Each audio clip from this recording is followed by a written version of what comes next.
এই মুহূর্তে সিলেট শহীদ শামসুদ্দিন আহমেদ হাসপাতালে আছেন সহকর্মী জয়ন্ত কুমার দাস। হামের সবশেষ খবর জানবো তার কাছে।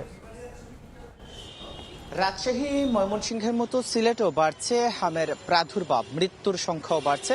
গত 24 ঘন্টায় আরেক শিশু মৃত্যু হয়েছে। এ নিয়ে সিলেটে হাম নিয়ে 2 জন শিশুর মৃত্যু হয়েছে। বুধবার রাতে ওসমানী মেডিকেল কলেজ হাসপাতালে এই শিশুটির মৃত্যু হয়েছে বলে আমরা জানতে পেরেছি এবং এই বিষয়টি আমাদের জানিয়েছেন স্বাস্থ্য বিভাগ সিলেটের সহকারী পরিচালক ডাক্তার মোহাম্মদ নূর আলম শামীম। শিশুটির বয়স ছিল 5 মাস 21 দিন এবং শিশুটির নাম ছিল আরিশা। তার বাড়ি হচ্ছে সুনামগঞ্জ জেলার ছাত্রকের গোবিন্দগঞ্জ এলাকায়।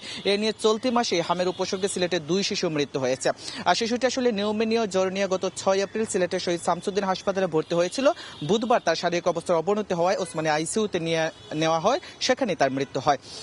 স্বাস্থ্য বিভাগের তথ্য বলছে গত 24 ঘন্টায় সিলেট বিভাগের ল্যাব পরীক্ষা নতুন করে 2 জনের শরীরে হাম শনাক্ত হয়েছে এবং 2026 সালের 1 জানুয়ারি থেকে এখন পর্যন্ত মোট 39 জনের শরীরে ল্যাব কনফার্ম হাম ও রুবেলা রোগ শনাক্ত হয়েছে। এর মধ্যে হবিগঞ্জে 6 জন, মৌলভীবাজারে 12 জন, সুনামগঞ্জে 11 জন এবং সিলেটে 10 জন রয়েছেন। গত 24 ঘন্টা নতুন করে 36 জন সন্দেহজনক রোগী বিভিন্ন হাসপাতালে ভর্তি হয়েছে। এর মধ্যে শহীদ শামসুদ্দিন আহমদ হাসপাতালে 14 জন, মৌলভীবাজার জেলা সদর হাসপাতালে 10 জন এবং হবিগঞ্জ ও সুনামগঞ্জ সহ অন্যান্য হাসপাতালে বাকিরা ভর্তি রয়েছেন।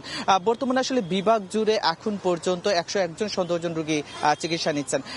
ওসমানী মেডিকেল কলেজ হাসপাতালে 8 জন সহ বিভিন্ন সরকারি বেসরকারি হাসপাতালে রোগীরা চিকিৎসা নিচ্ছেন। আসলে এই যে সংক্রমণ যে রোগ হাম, সেটি আসলে সচেতনতার বিকল্প নেই। ডাক্তাররা বারবার বলছেন যে আসলে অভিভাবকদের সচেতন হবে, শিশুদের সচেতন থাকতে হবে এবং এই হাসপাতালে একটি আইসোলেশন সেন্টার রয়েছে, সেখানে আসলে চিকিৎসা নিচ্ছেন, যেটি ওয়ার্ড নাম্বার 4, সেই ওয়ার্ডে আসলে আইসোলেশন সেন্টার রয়েছে, সেখানে আসলে চিকিৎসা নিচ্ছে। সিলেট বিভাগ জুড়ে মোট 100 জন সন্দেহজনক হাম রোগী কিন্তু চিকিৎসা নিচ্ছে। এর মধ্যে সর্বোচ্চ 56 জন রোগী কিন্তু এই মুহূর্তে আমি যেখানে দাঁড়িয়ে আছি শহীদ শামসুদ্দিন আহমদ হাসপাতাল, সেখানে আসলে চিকিৎসা নিচ্ছে।